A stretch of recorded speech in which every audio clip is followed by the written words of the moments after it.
दिवस की जड़बीन जिससे सभी क्रियाएं हों, जिससे सबकी उत्पत्ति हुई हो, जो सबका जनक है, सबका धारण पोषण करने वाला, सबका पिता है, वो जड़ रूपी परमात्मा है।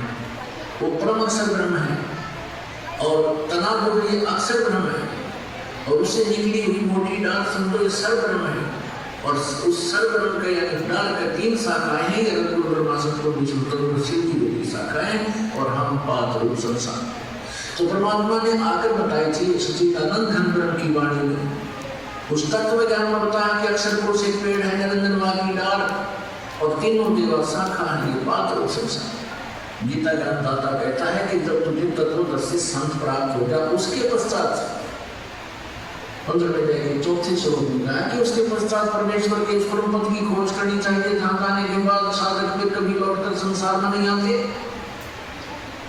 अर्थात वो पूर्ण मोक्ष प्राप्त कर जाते हैं, उनके सब संकट मिट जाते हैं। और फिर कहता है कि जिस परमेश्वर ने अपने से अन्य परमेश्वर के बारे में कहा है कि जिस परमेश्वर से संसार रूपी वृक्ष की प्रवृत्ति विस्तार को प्राप्त हुई है, अर्थात जिसने सभी ब्रह्मांडों की रचना, सभी आत्माओं की रचना की है, और उसी की भक्ति कर, नथिंग एल्स।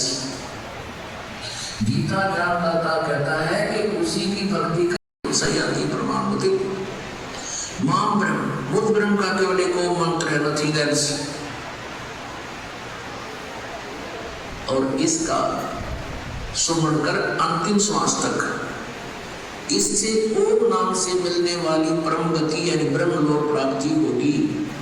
लेकिन ब्रह्मलोक में गए हुए प्राणी भी फिर जन्म मृत्यु में आते हैं, पूर्ण मोक्ष नहीं।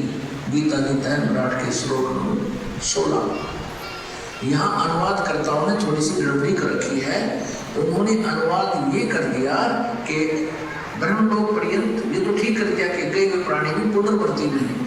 अनुवाद उन्होंने वहां का गलत कर रखा है कि मुझे प्राप्त प्राणी का फिर पुनर्जन्म नहीं होता, नहीं। उसका अर्थ ये बनता है कि जो ये नहीं जानते कि ब्रह्मलोक पर्यंत भी सभी पुनरावृत्ति में है, वो मुझे प्राप्त भी पुनर्जन्म को प्राप्त होते हैं। न विद्यते, विद्य का जानना होता है, जानना भी होता है, एक अक्षर का केवल एक ही अर्थ नहीं होता। इन्होंने विद्य माने नहीं होता, ये विद्य माने होना लिख दिया, विद्य माने जानना भी होता है। तो ये नहीं जानते जो कि मेरे प्राप्त प्राणी भी का पुनर्जन्म होता है, जो भी कुछ ऐसे बिल्कुल मना करते हैं, और नाम लेने के बाद ऑटोमेटिक ये चीज छूट जाता है सारा, क्योंकि भक्ति की पावर आ जाती है उसके अंदर। गुरुदेव जी हमारे साथ होते हैं, कोई इसमें दिक्कत वाली बात नहीं। पहले आप मेरा ज्ञान से जुड़े हुए थे, उसके बाद भी आप प्रेत बाधाओं से पीड़ित थे और भी कई समस्याएं आपको थी। तो क्या सत्संग रामपाल जी महाराज से नाम के चलने के बाद आपको सारी समस्याओं से निजात मिल गई? सर जी, हमने जब संत रामपाल जी से नाम लिया, मैंने भक्ति मेरी समझ में आ गई थी, क्योंकि मेरी बहुत इच्छा थी भक्ति करने की, और भक्ति करने की इच्छा से मैं संत रामपाल जी के शरण में गया। मैंने एक बार भी बताया कि मेरे परिवार में कितने दुख हैं, कितने कष्ट हैं, मेरी भक्तमती को कितनी बड़ी प्रेरित माता है।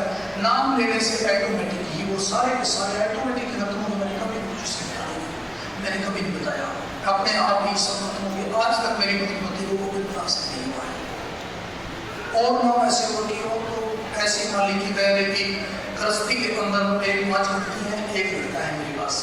इस गृहस्थी के अंदर में मेरे पास और कोई ज़्यादा कुछ भी नहीं था, एक 3 व्हीलर था मेरे पास। उस 3 व्हीलर के बाद परमात्मा की दया से ऐसे दया हुई कि मेरी बेटी की शादी की मैंने काम में बात है। आज गाड़ी में मैंने अपनी दे रखी, मैं गाड़ी चला के अपना गुजारा करता हूँ। बहुत अच्छा सिस्टम है। सबसे पहला ये लाभ है कि मनुष्य जन्म जो व्यर्थ में जाने लगा, जब तक इस भक्ति में हम नहीं आएंगे, यहाँ चाहे लखपति है चाहे करोड़पति है, सबके सब यहाँ पे व्यर्थ होगा। हमें परमात्मा ने ऐसी दया करी कि हमें सब कुछ दे भी दिया, और सबसे मेन बात है जो भक्ति दे दी, जिसमें सब कुछ आते हुए भी और परमात्मा की भक्ति भी कर रहे हैं, और किसी भी तरह की कोई परेशानी नहीं है, किसी भी तरह की। सर, पहले आप डेरा व्यास से जुड़े हुए थे, से अब आपने संत रामपाल जी महाराज को गुरु बना लिया है। सर, ऐसा कहा जाता है कि गुरु नहीं बदलना चाहिए। सर, क्या आपने गुरु बदलने में कोई पाप तो नहीं किया?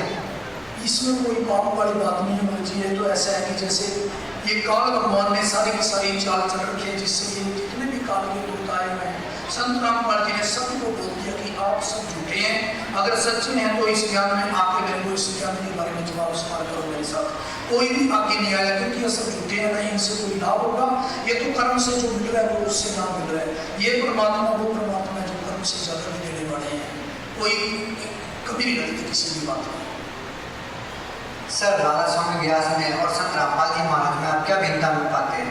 सबसे पहली भिन्नता ये है कि वहाँ पे चाहे कोई 50 साल से लगे, चाहे कोई 30 साल से लगे, वो यही नहीं पता कि भगवान कौन है और किसकी भक्ति करनी चाहिए, और हम जो भक्ति करते हैं वो नाम अंतर किसके कर रहे हैं उनका उसके बारे में उनको कोई भी ज्ञान नहीं है। और फिर आखिर में वो सब के सब ऐसे भटक रहे हैं, सब अपनी मनमानी पूजाएं कर रहे हैं। संत रामपाल जी के शिष्य कभी ऐसा नहीं कर रहे, क्योंकि परमात्मा के बारे में उन्होंने ऐसा ज्ञान करा दिया कि ये परमात्मा कौन परमात्मा है जिसकी भक्ति करनी चाहिए और जिससे हमें लाभ मिल रहे हैं और मिलने भी लग रहे हैं सभी लाभ। और वो तो सारा का सारा काम का जाल है जो संत रामपाल जी ने ज्ञान कराया, हमें कोई ज्ञान नहीं था इस बात का।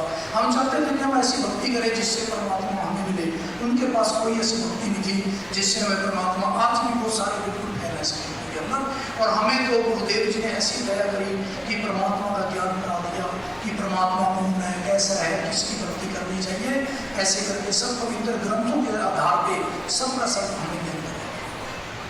सर जो लोग आज भी डेरा व्यास से जुड़े हुए हैं उन लोगों को आप क्या संदेश देना चाहते हैं? मैं यह संदेश देना चाहता हूँ, उनके घर घर जाके भी कहते हैं कि आपका ये जो भक्ति कर रहे हैं आपसे उससे क्या लाभ मिल रहा है, क्योंकि आपके घरों में दोबारा से फिर इतने लंबे टाइम के बाद भी अब कोई जोत बत्ती किसी की करने लग गया, कोई पीर की लगाने लग गया।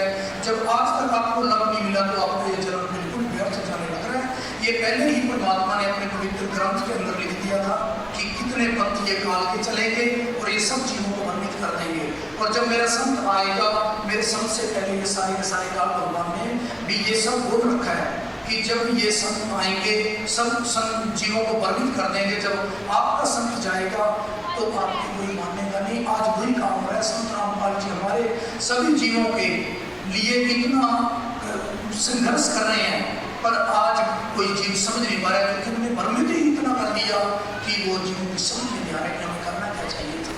सर संत रामपाल जी महाराज किस प्रकार का समाज सुधार कर रहे हैं?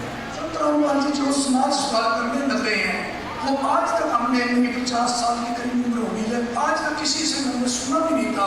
भक्ति तो दूर की बात, समाज को भी सुधार पा रहे थे। और जो आज हमारे बच्चे और जो संत रामपाल जी के अनुयायी हैं उनके बच्चे, छोटे छोटे बच्चे भी ऐसे मार्ग पे चल गए कि सतयुग जैसा माहौल आएगा, क्योंकि पहले परमात्मा ने लिख दिया था कि मेरे बच्चे जब ऐसे हो जाएंगे तो माहौल बदल जाएगा और भक्ति करेंगे सभी पूर्ण परमात्मा की भक्ति करेंगे।